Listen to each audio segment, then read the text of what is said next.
येशू ख्रिस्त स्वतःसाठी व त्याच्या शिष्यासाठी यहोवा देवाकडे प्रार्थना करतो. योहान अध्याय 17 ओवी 1 ते 19. येशू ख्रिस्ताला यहोवा देवाने मानवजातीच्या उद्धारासाठी काय दुःख सोसावे लागेल ते दाखवल्यानंतर तो शिष्यांना म्हणतो, तुम्ही मला एकटे सोडून जाल तरी मी एकटा नाही, तर यहोवा देवबाप माझ्याबरोबर आहे. मी तुम्हाला या गोष्टी अशासाठी सांगितल्या आहेत, माझ्यामध्ये तुम्हाला शांती असेल. जगामध्ये तुम्हाला संकट आहे, परंतु धीर धरा, मी जगाला जिंकले आहे. असे बोलल्यानंतर येशूने आपले डोळे वर आकाशाकडे लावून म्हटले, हे यहोवा बापा, वेळ आली आहे. तू आपल्या पुत्राचे गौरव कर, अशासाठी की पुत्राने तुझे गौरव करावे. तू मला जे शिष्य दिले आहेत ते सर्वांना तू सर्व काळचे जीवन दे, यासाठी की सर्व माणसावर तू त्याला अधिकार दिला, त्याप्रमाणे त्याने तुझे गौरव करावे. यहोवा देवाने येशू ख्रिस्ताच्या मुखात शब्द टाकले व त्याच्याकडून वधून घेतले की सर्व काळचे जीवन हेच आहे की तू, जो एकच खरा देव यहोवा, त्या तुला व ज्याला तू पाठवले त्या येशू ख्रिस्ताला सर्व जगाने ओळखावे.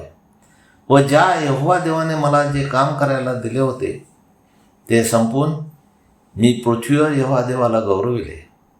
तर आता हे बापा यहोवा, हे जग होण्यापूर्वी तुझ्याबरोबर मला जे गौरव होते त्याकडून तू आपणाबरोबर माझे गौरव कर. जे प्रेषित जगांतून तू मला दिले त्यांना मी तुझे नाव यहोवा हे प्रकट केले आहे. ते तुझे होते व ते तू मला दिले आणि त्यांनी तुझी वचने पाळली आहेत.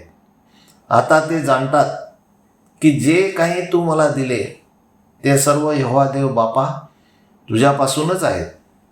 कारण जी वचने तू मला दिली ती मी शिष्यांना दिलेली आहेत आणि त्यांनी ती आत्मसात केली आहेत. मी तुझ्यापासून निघून आलो आहे हे त्यांनी खरोखर ओळखले आहे आणि यहोवा देव बापा तू मला पाठवले असा त्यांनी विश्वास धरला आहे.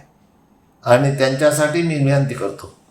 मी सर्व जगासाठी विनंती करीत नाही, तर जे शिष्य तुझे होते ते तू मला दिले त्याच्यासाठी मी विनंती करतो. कारण ते तुझेच होते आणि जे माझे ते सर्व तू दिलेले तुझे आहे आणि मी त्यांच्यामध्ये गौरविला आहे. यापुढे मी या जगात नाही, परंतु शिष्य जगात आहेत. मी तर तुझ्याकडे येत आहे. हे पवित्र यहोवा देव बापा, जे पवित्र नाव यहोवा तू मला कळवले आहे त्या तुझ्या नावात तू त्यांना राख, यासाठी की जसे आपण एक आहोत तसेच त्यांनी एक व्हावे. मी शिष्याबरोबर होतो तोपर्यंत यहोवा हे नाव तू मला कळवले, त्या तुझ्या नावात मी त्यांना राखले आणि मी त्यांना सांभाळले.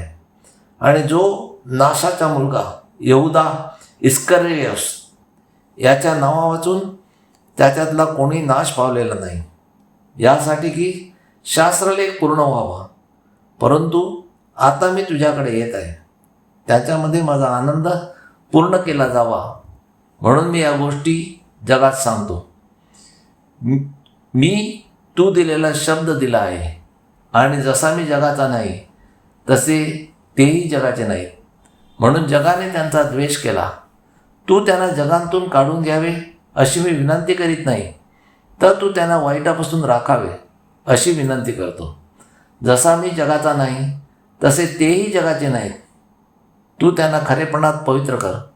तुझा पवित्र शब्द त्याने प्रचारावा, हाच खरेपणा आहे.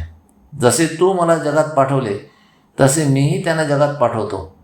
आणि त्यांच्याकरता येशू ख्रिस्त म्हणतो, मीही स्वतः आपणाला पवित्र करतो, यासाठी की तेही खरेपणात पवित्र केलेले व्हावे. मग येशू ख्रिस्त देव आहे का? तर नाही. तो जगाचा मुक्तिदाता व युगानुयुगाचा याजक आहे. आपण यहोवा देवाच्या आज्ञा व नियम पाळून एकच यहोवा देवाला भजूया व आपल्या विनंत्या येशू ख्रिस्ताच्या मध्यस्थीने त्याच्यासमोर मांडूया, म्हणजे यहोवा देव त्या पूर्ण करेल. हालेलुया, आमेन. यहोवा देवाचा सेवक Anthony John Pereira, Pereira builders. Praise God. Hallelujah.